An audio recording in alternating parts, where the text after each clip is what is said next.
किस्से गलियारों के पेश करते हैं सादत हसन मंटो की लिखी कहानी नरगिस। मैं फिल्मिस्तान में कर्मचारी था। सुबह जाता तो रात को 8 बजे के करीब लौटता। एक दिन संयोगवश वापसी जल्दी हुई, अर्थात मैं दोपहर के ही करीब घर पहुंच गया। भीतर प्रवेश किया तो सारा वातावरण संगीतपूर्ण प्रतीत हुआ, जैसे कोई साज के तार छोड़कर स्वयं छिड़ गया हो। ड्रेसिंग टेबल के पास मेरी दो सालियां वैसे तो अपने बाल गूंद रही थीं, मगर उनकी उंगलियां हवा में चल रही थीं। होंठ दोनों के फड़फड़ा रहे थे, मगर आवाज नहीं निकलती थी। दोनों मिलजुल कर घबराहट की ऐसी तस्वीर पेश कर रही थीं, जो अपनी घबराहट छिपाने की खातिर बेमतलब दुपट्टा ओढ़ने की कोशिश कर रही हों। पास वाले कमरे के दरवाजे का पर्दा अंदर से दबा हुआ था। मैं सोफे पर बैठ गया। दोनों बहनों ने एक दूसरे की तरफ कसूरवार निगाहों से देखा, हौले हौले से खुसुर फुसुर की। फिर दोनों ने एक साथ कहा, बाजी सलाम। वालेकुम सलाम। मैंने ध्यान से उनकी ओर देखा। क्या बात है? मैंने सोचा कि सब मिलकर सिनेमा जा रही हैं। दोनों ने मेरा सवाल सुनकर फिर खुसुर फुसुर की, फिर एकदम खिलखिलाकर हंसी और दूसरे कमरे में भाग गईं। मैंने सोचा कि शायद उन्होंने अपनी किसी सहेली को आमंत्रित किया है, वो आने वाली है, और चूंकि मैं अचानक चला आया हूँ, इसलिए इनका प्रोग्राम गड़बड़ हो गया है। दूसरे कमरे में कुछ देर तक तीन बहनों में कानाफूसी होती रही। उनकी दबी दबी हंसी की आवाज़ें भी आती रहीं। इसके बाद में सबसे बड़ी बहन, यानी मेरी श्रीमती, मुझे सुनाने के लिए कहती हुई बाहर आई। मुझे क्या कहती हो? कहना हो तो खुद उनसे कहो। सादत साहब, आज आप बहुत जल्दी आ गए। मैंने कारण बता दिया कि स्टूडियो में कोई काम नहीं था, इसलिए चला आया। फिर अपनी बीबी से पूछा, क्या कहना चाहती हैं मेरी सालियां? ये कहना चाहती हैं कि नरगिस आ रही है। तो क्या हुआ, आए? ये क्या पहले कभी नहीं आई?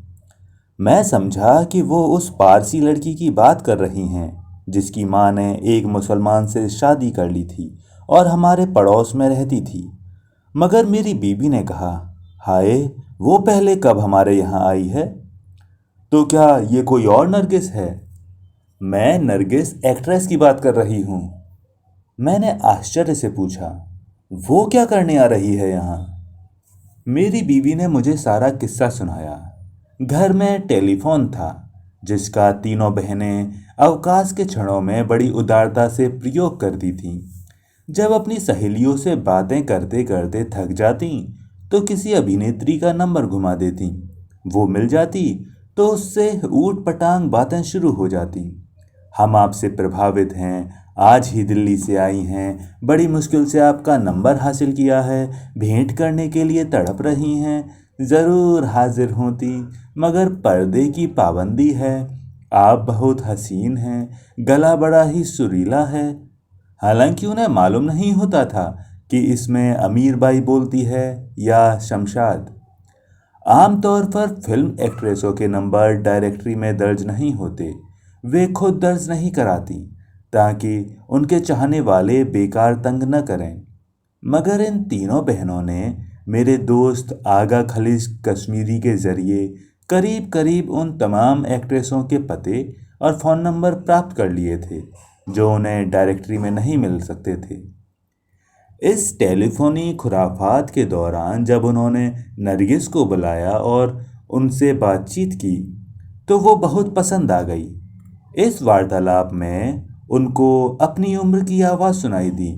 अतः कुछ भेंटों और कुछ वार्तालापों ही में वे उससे घुल गई, मगर अपनी असलियत छिपाए रखी। एक कहती, मैं अफ्रीका की रहने वाली हूँ, वहीं दूसरी बार ये बताती कि लखनऊ से अपनी खाला के पास आई है। दूसरी ये प्रकट करती कि वो रावलपिंडी की रहने वाली है और सिर्फ इसलिए बम्बई आई है कि उसे नरगिस को एक बार देखना है। तीसरी, यानी मेरी बीवी, कभी गुजरातिन बन जाती, कभी पारसन। टेलीफोन पर कई बार नरगिस ने झुंझला कर पूछा कि तुम लोग असल में हो कौन? क्यों अपना नाम पता छिपाती हो? साफ साफ क्यों नहीं बताती कि रोज रोज की टन टन खत्म हो? साफ है कि नरगिस इनसे प्रभावित थी। उसे निसंदेह अपने सैकड़ों चाहने वालों के फोन आते होंगे, मगर ये 3 लड़कियां उनसे कुछ भिन्न थीं। इसलिए वो सख्त बेचैन थी कि उनकी असलियत जाने और उनसे मिले जुले संपर्क स्थापित करे। अतः जब भी उसे मालूम होता कि इन रहस्यमय लड़कियों ने उसे बुलाया है, तो वो 100 काम छोड़कर आती और बहुत देर तक टेलीफोन के साथ चिपकी रहती। एक दिन नरगिस के अनवरन आग्रह पर यह निश्चित हो गया कि उनकी भेंट होके रहेगी। मेरी श्रीमती ने अपने घर का पता अच्छी तरह समझा दिया और कहा कि यदि फिर भी मकान मिलने में कठिनाई हो तो वाईकुला के पुल के पास किसी होटल के टेलीफोन कर दिया जाए, वे सब वहां पहुंच जाएंगी। जब मैंने घर में प्रवेश किया, वाईकुला पुल के एक स्टोर से नरगिस ने फ़ोन किया था कि वो पहुंच चुकी है, मगर मकान नहीं मिल रहा। अतः तीनों भागम भाग की हालत में तैयार हो रही थीं कि मैं एकाएक वहां पहुंच गया। छोटी दो का ख्याल था कि मैं नाराज होऊंगा।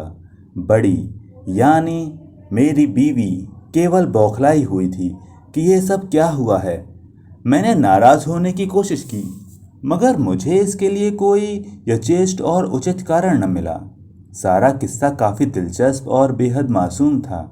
यदि कान मिचोली की ये हरकत केवल मेरी श्रीमती द्वारा की गई होती तो बिल्कुल जुदा बात थी। पूरा घर ही उनका था।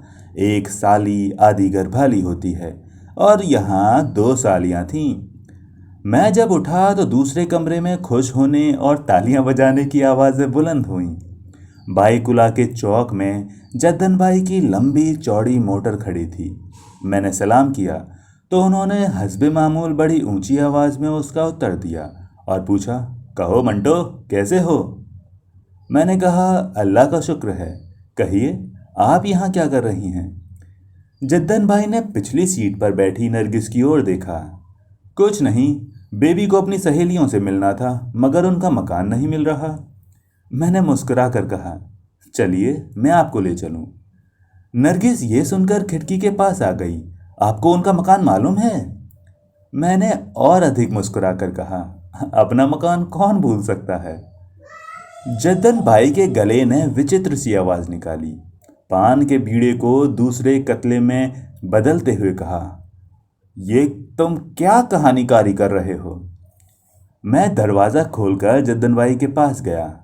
बीबी, ये अफसाना निगारी मेरी नहीं है, मेरी बीवी और उनकी सगी बहनों की है।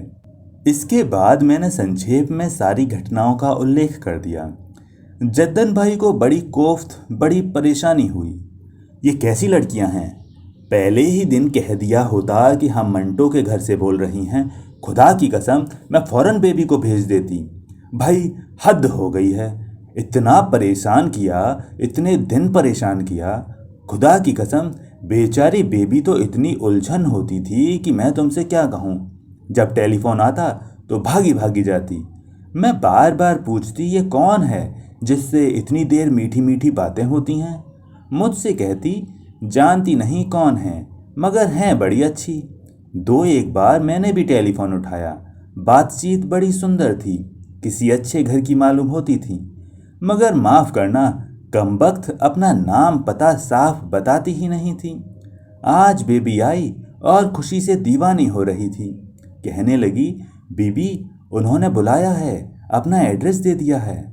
मैंने कहा, पागल हुई हो, हटो, जाने कौन है कौन नहीं है। पर इसने मेरी एक न मानी, बस पीछे पड़ गई। इसलिए मुझे साथ आना ही पड़ा। खुदा की कसम, अगर ये मालूम होता कि ये आफतें तुम्हारे घर की हैं। मैंने बात काट कर कहा, तो साथ में आप नाजिल न होती? जद्दन भाई के गले में दबे हुए पान में चौड़ी मुस्कुराहट पैदा हुई। इसकी ज़रूरत ही क्या थी? मैं क्या तुम्हें जानती नहीं? स्वर्गीय जद्दन भाई को उर्दू साहित्य से बड़ा प्रेम था। मेरे लेख, कहानियाँ आदि बड़े चाव से पढ़ती और पसंद करती थी। उन दिनों मेरा एक लेख साकी में प्रकाशित हुआ था, संभवतः प्रगतिशील कब्रिस्तान। मालूम नहीं उनका मन क्यों इस ओर चल गया। बोली, खुदा की कसम मंटो, बहुत सुंदर लिखते हो। जालिम क्या व्यंग किया है इस लेख में।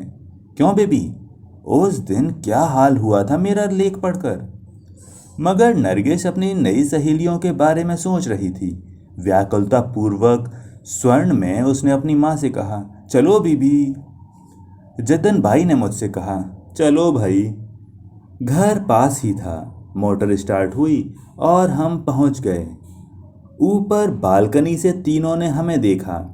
छोटी दोनों का खुशी के मारे बुरा हाल हो रहा था। खुदा जाने आपस में क्या खुसर फुसर कर रही थीं। जब हम ऊपर पहुंचे तो विचित्र रीति से सबकी भेंट हुई।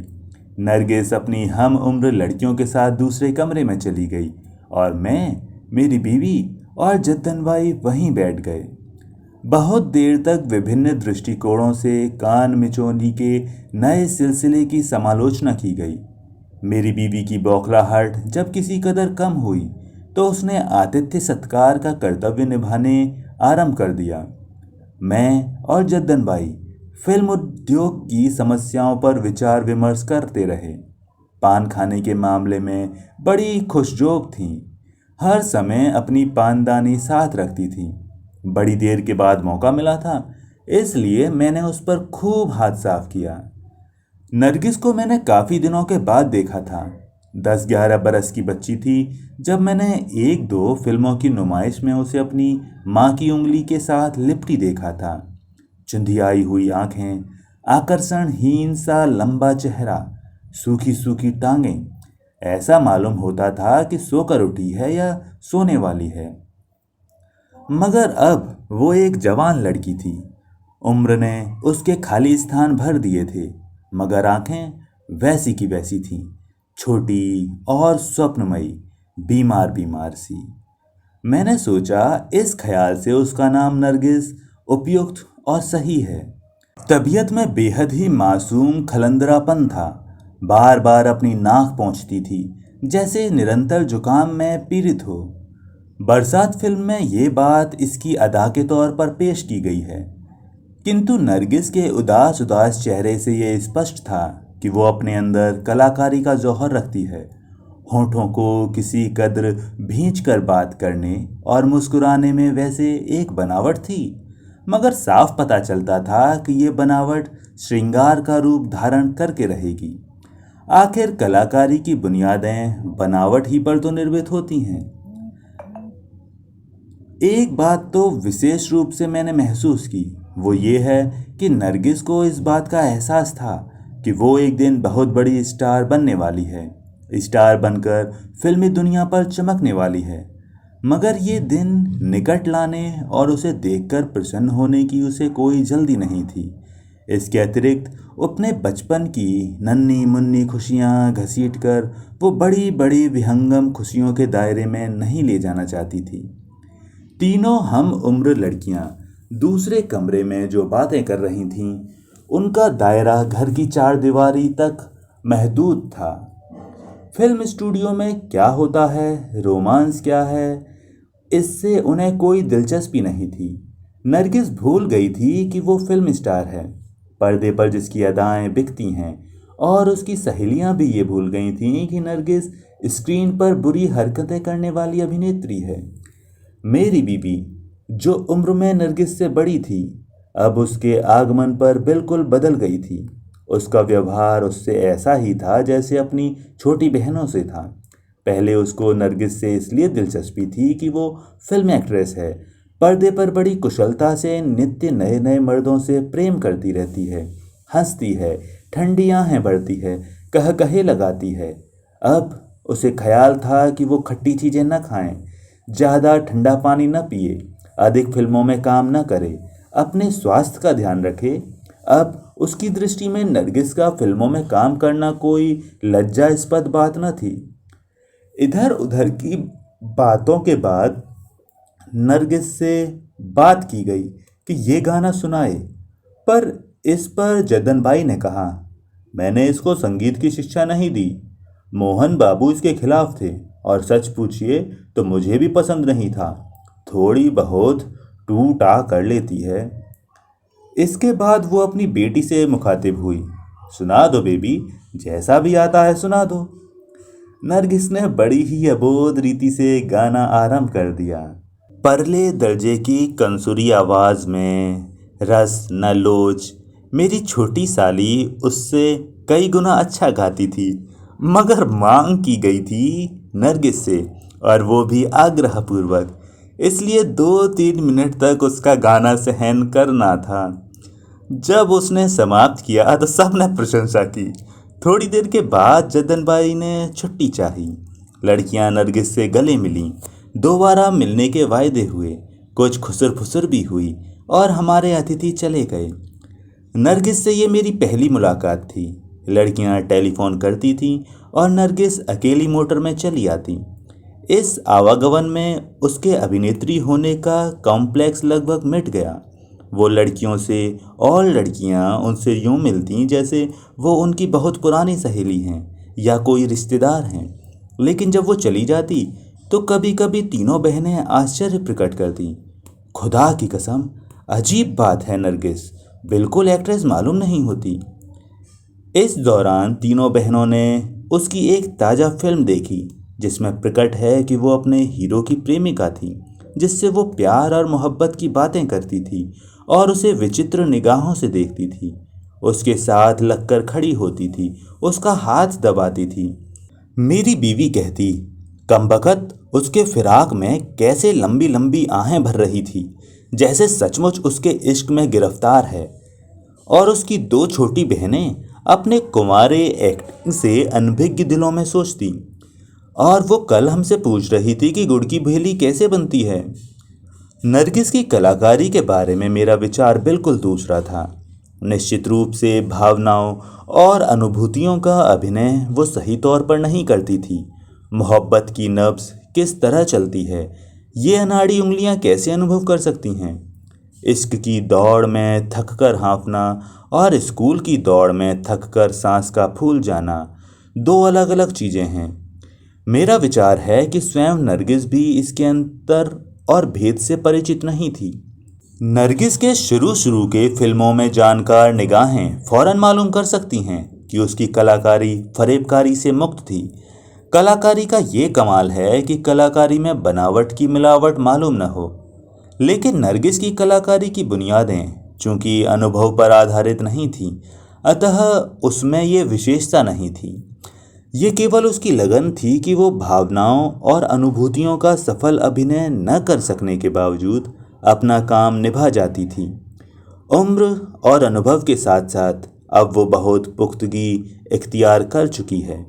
अब उसको इश्क की दौड़ और स्कूल की 1 मील की दौड़ में थककर हाँफने का रहस्य और भेद मालूम है। अब तो उसको सांस के हल्के से हल्के उतार चढ़ाव की मनोवैज्ञानिक पृष्ठभूमि भी ज्ञात है। ये बहुत अच्छा हुआ कि उसने कलाकारी की मंजिलें धीरे धीरे तय की। अगर वो एक ही छलांग में आखिरी मंजिल पर पहुंच जाती तो फिल्म देखने वाले समझदार लोगों और दर्शकों के जज्बात को बहुत ही गंवार किस्म का दुख पहुंचता। और यदि लड़कपन की अवस्था में पर्दे से अलग व्यक्तिगत जीवन में भी वो अभिनेत्री बनी रहती और अपनी आयु को मक्कार और चालाक बजाजों के गत से नाप कर दिखाती, तो मैं इस आघात की ताब न लाकर निसंदेह मर गया होता। नरगिस ने ऐसे घराने में जन्म लिया था कि उसको येन केन प्रकरण अभिनेत्री बनना ही था। जद्दन भाई के गले में बुढ़ापे का घुंघरू बोल रहा था। उनके 2 बेटे थे, किंतु उनका सारा ध्यान और सारा प्रेम नरगिस पर ही केंद्रित था। उसकी शक्ल और सूरत साधारण थी, गले में सुर की उत्पत्ति की भी कोई संभावना न थी, परंतु जद्दन भाई जानती थी कि सुर उत्पन्न किया जा सकता है और साधारण शक्ल और सूरत में भी आंतरिक प्रकाश से, जिसे जौहर कहते हैं, आकर्षण और दिलकशी पैदा की जा सकती है। यही वजह है कि उन्होंने जान मारकर उसकी परवरिश की और कौनी के अत्यंत कोमल और छोटे छोटे कण जोड़कर अपने सुनहरे स्वप्न को साकार किया। जद्दन बाई थी, उनकी माँ थी, उनका मोहन बाबू था, बेबी नरगिस थी, उसके 2 भाई थे। इतना बड़ा कुनबा था जिसका बोझ सिर्फ जद्दन बाई के कंधों पर था। मोहन बाबू एक बड़े रईसजादे थे। जद्दन बाई के गले के स्वरों और कोकिल कंठ के जादू में ऐसे उलझे कि दीन दुनिया का होश न रहा।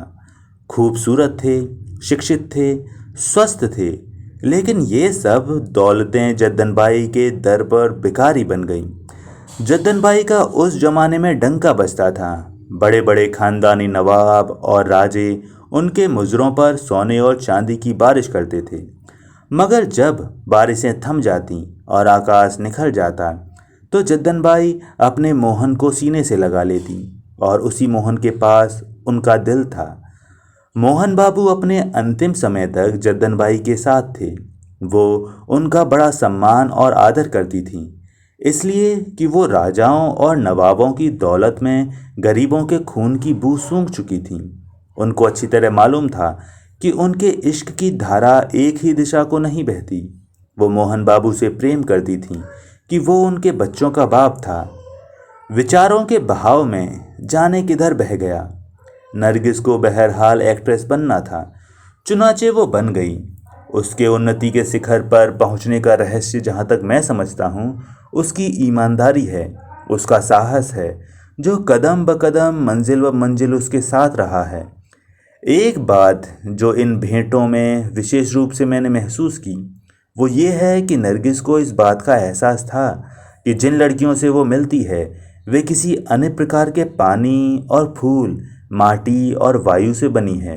वो उनके पास आती थी और घंटों उनसे मासूम ढंग की बातें करती थी। उसको शायद ये भय था कि वे उसका निमंत्रण ठुकरा देंगी। वे कहेंगी कि वे उसके ये कैसे हो सकती हैं।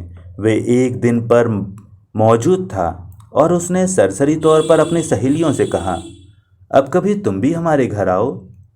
ये सुनकर तीनों बहनों ने बड़े ही भौंडेपन से एक दूसरे की ओर देखा।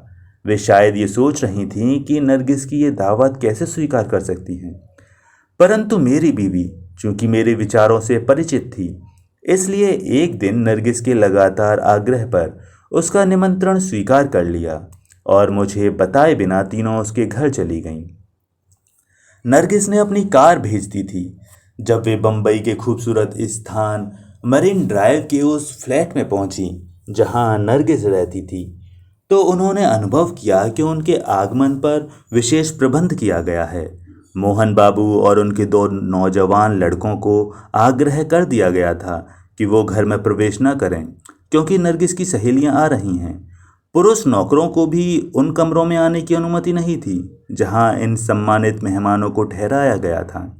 स्वयं जद्दन बाई थोड़ी देर के लिए औपचारिक तौर पर उनके पास बैठी और फिर अंदर चली गईं। वो उनकी अबोध गुफ्तगू में हायल नहीं होना चाहती थीं। तीनों बहनों का कहना है कि नरगिस उनके आगमन पर फूली न समाती थी। वो इतनी ज़्यादा खुश थी कि बार बार घबरा सी जाती थी। अपनी सहेलियों के सत्कार में उसने बड़े जोश और उत्साह का प्रदर्शन किया।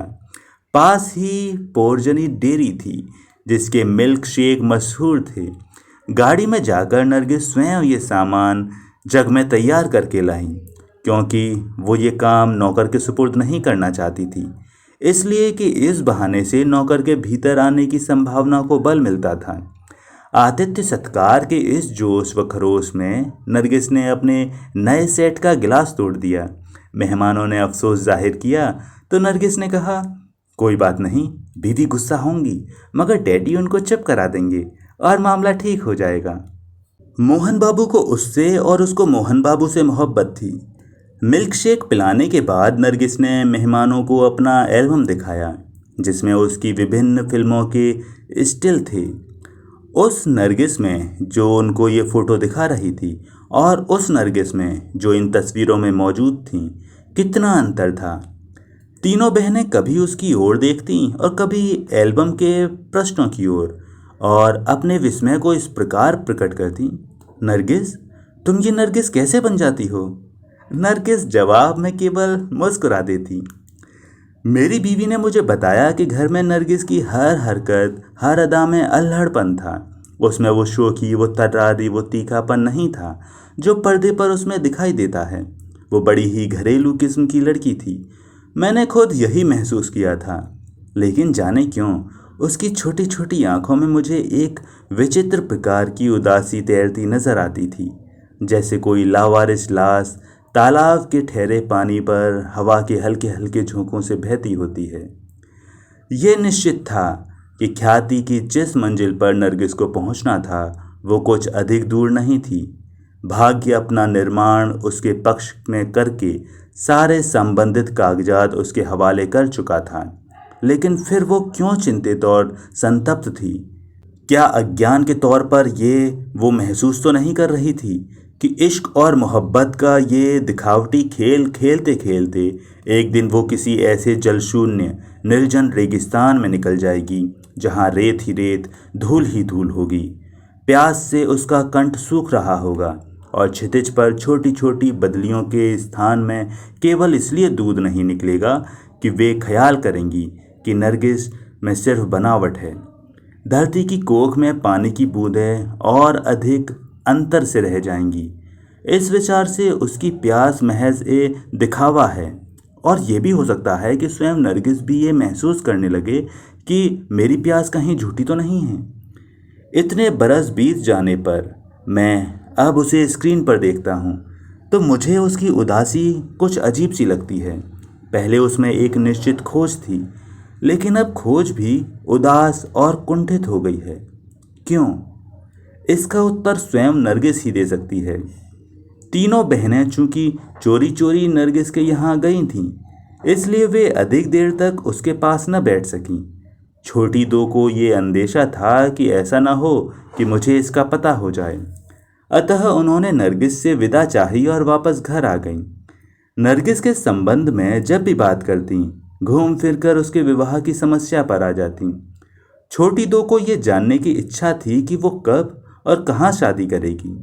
बड़ी, जिसकी शादी हुए 5 साल हो चुके थे, सोचती थी कि वो शादी के बाद माँ कैसी बनेगी। कुछ देर तक मेरी बीवी ने नरगिस से इस खुफिया मुलाकात का हाल छिपाए रखा। अंततः एक रोज़ बता दिया।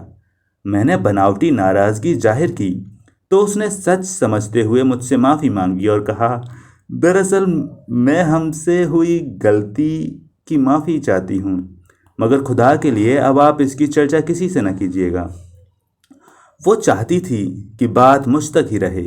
एक अभिनेत्री के घर जाना तीनों बहनों के नज़दीक बहुत ही घटिया बात थी। वे इस हरकत को छिपाना चाहती थी, अतः जहाँ तक मुझे मालूम हुआ इसका उल्लेख उन्होंने अपनी माँ से भी नहीं किया था, हालांकि वो बिल्कुल संकुचित विचारों की नहीं थी। मैं अब तक न समझ सका कि उनकी वो हरकत निंदनीय हरकत क्यों थी। अगर वे नरगिस के यहाँ गई थीं तो इसमें बुराई ही क्या थी? कलाकारी निंदनीय और घृणित क्यों समझी जाती है? क्या हमारे परिवार में ऐसे व्यक्ति नहीं होते जिनकी सारी उम्र धोखेबाजी और छल कपट में गुजर जाती है? नरगिस ने तो कलाकारी को अपना पेशा बनाया। उसने इसको रहस्य बनाकर नहीं रखा था। कितना बड़ा फरेब है वो जिसमें ये लोग फंसे रहते हैं। तो दोस्तों, ये थी कहानी नरगिस, लेखक सादत हसन मंटो। दरअसल नरगिस एक भाग है मंटो की किताब मीना बाजार का। उम्मीद करता हूँ आपको कहानी पसंद आई होगी। मिलते हैं किसी और दिन किसी नई कहानी के साथ। तब तक के लिए नमस्कार।